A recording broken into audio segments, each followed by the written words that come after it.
Okay, so Franny, either 21-15-9 or 13-7-4 reps of dumbbell thrusters and dumbbell rows.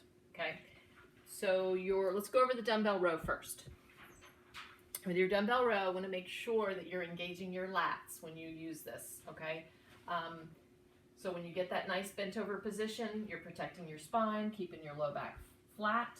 My tummy's pulled in.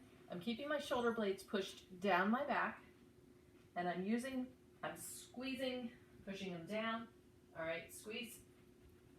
And I'm lifting with my lats, okay? I'm not just using my triceps, pulling it up here. I'm not using my upper traps, squeezing them up into my neck. I want to keep those pushed down.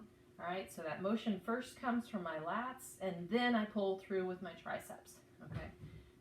My middle traps, all of that gets to do all the work. Squeezing together in the back. So that's your bent over dumbbell row. All right, so you'll pick a weight that's challenging that you could probably get through. If you're doing 21, maybe you need one rest in between, but you can get through those a little easier than the dumbbell thrusters. Those are a little more taxing.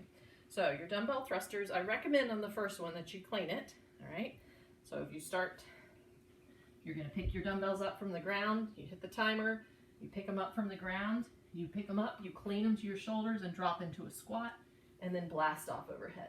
From there, you just let them come back to your shoulders, get into that full squat, keep those legs pushed out, all right? So when you come in, none of this, keep those legs pushed out. When we come up, we're using those hips.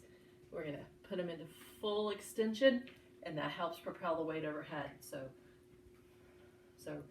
regular speed, it looks like from here, and I push and blast off over the head. So I'm not doing all the work with my arms.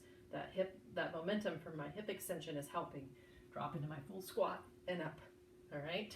So you do not have to clean it every time.